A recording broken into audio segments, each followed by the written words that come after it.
अध्यात्म रामायण किष्किंधा कांड अष्टम सर्ग संपातीचे आत्मकथन। श्री महादेवजी म्हणाले, हे पार्वती, संपातीचे बोलणे ऐकून सर्वच वानरांना कुतूहल वाटून ते संपातीस म्हणाले, हे भगवान, तू तुझ्या स्वतःचा सर्व वृत्तांत सांगावा। संपाती सांगू लागला, पूर्वीच्या काळी मी आणि जटायू दोघे बंधू भर तारुण्यात असताना स्वसामर्थ्याने उन्मत्त होऊनच आपले सामर्थ्य जाणून घेण्याकरिता गर्वानेच आम्ही सूर्यबिंबापर्यंत जाण्यास उड्डाण केले। अनेक सहस्त्र योजने आम्ही उड्डाण केले। त्यानंतर जटायू हा उष्णतेमुळे होरपळू लागला। त्याचे रक्षण करण्याकरिता मी माझ्या पंखांनी त्यास झाकून टाकल्यामुळे माझे पंख जळून गेले आणि मी या विंध्य पर्वताच्या शिखरावर पडलो। वानरश्रेष्ठानो, खूप उंचीवरून पडल्याने मी मूर्छित झालो। पुढे 3 दिवसांनी मी शुद्धीवर आलो, मात्र पंख जळाल्यामुळे मी भ्रमिष्टच झालो। त्यामुळे तो देश कोणता, आजूबाजूंची पर्वत शिखरे कोणाची यांचा काहीच बोध मजला होत नव्हता।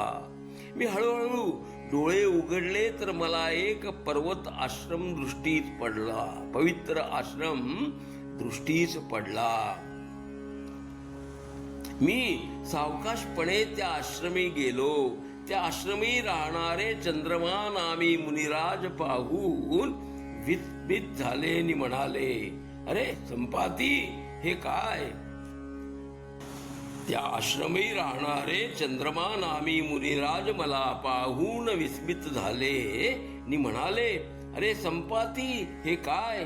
तुझे रूप कोणी बरे विद्रूप केले आहे? मी पूर्वी तुला ओळखत होतोच, तू अत्यंत बलवान की होतास। तुझे पंख कशामुळे जळाले? तुला योग्य वाटत असल्यास तू सर्व वृत्तांत मला कथन करावास। तेव्हा मी त्यांना सर्व काही कथन केले नी दुःखपूर्ण होऊनच म्हणालो, हे मुनिश्रेष्ठ, मी आता दावाग्नीत शिरून मरण पत्करतो।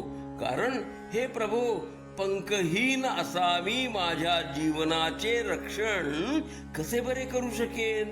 मी असे म्हटलेवर त्या मुनींनी दयार्द्रतेने मज न्याहाळून ते शांतपणे उत्तरले, वत्सा, माझे वचन ऐक, मग तुझ्या इच्छेनुसार वर्तन कर। या दुःखाचे मूळ हे देह असून तो कर्मामुळेच उत्पन्न होत असतो। देह म्हणजे मी अशी बुद्धी झाली की पुरुषाची कर्मे प्रवृत्त होतात। अहंकार हा अनादीच असून अचेतन असून त्याची निर्मिती अविद्येपासून होत असते। अग्नीने तप्त झालेला लोखंडाचा गोळा जसा अग्नीप्रमाणेच कार्य करू लागतो, त्याप्रमाणे हा अहंकार सदैव चिदाभासाने व्याप्त असून त्याचे देहाशी तादात्म्य झाल्यावर देह हा चैतन्याने युक्त होत असतो। त्या अहंकाराच्या सामर्थ्याने मी देह आहे, त्या अहंकाराच्या सामर्थ्याने मी देह आहे अशी बुद्धी आत्म्याची होते आणि त्या तादात्म्यामुळेच सुख दुःखे देणारा हा जन्म मरण रूपी संसार उत्पन्न होतो आणि प्राण्यांना तो भोगावा लागतो। निर्विकल्प अशा आत्म्याचे चुकीनेच देहाशी सदैव तादात्म्य होत असल्यामुळे मी देह आहे, मी कर्माचा कर्ता आहे असाच संकल्प करीत जीव हा नाना प्रकारची कर्मे करतो नि मग असहाय्यपणेच त्या कर्मफळांनी बद्ध होऊन स्वतःच्या पाप पुण्यांना वशी होऊन नेहमीच उच्च नीच अशा योनीत फिरत की राहतो.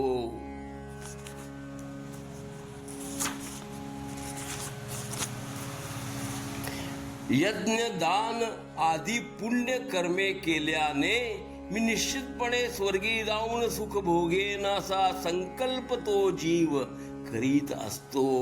तथापि देह आणि आत्मा यांच्या तादात्म्याचा तसाच अध्यास राहिल्यामुळे तेथे स्वर्गीची काल सुख भोगल्यावर चिरकाल सुख भोगल्यावर पुण्याचा क्षय झाल्यावर प्रारब्ध कर्माच्या प्रेरणेने इच्छा नसतानाही तो जीव खाली पडतोच.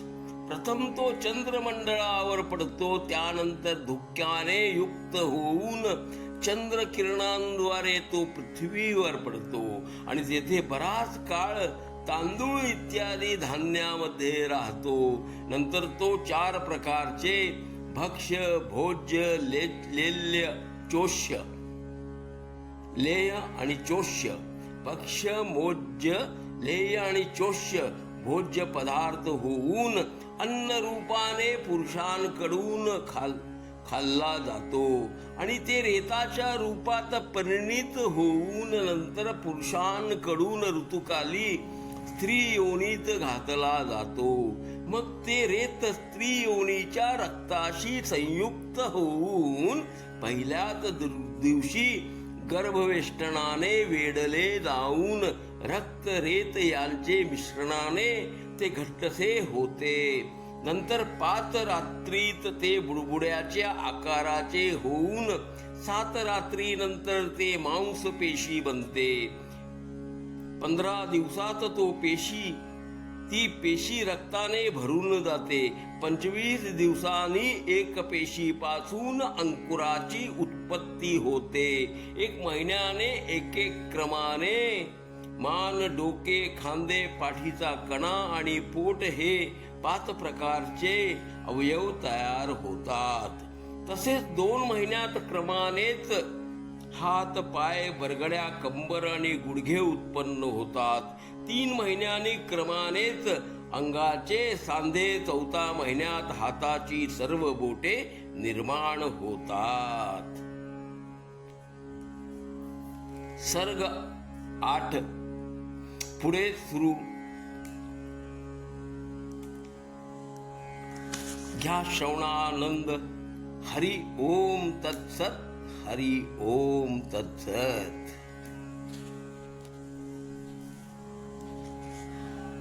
किष्किंधा कांड सर्ग 8 पुढे सुरू. घ्या श्रवणानंद. हरि ओम तत्सत. हरि ओम तत्सत.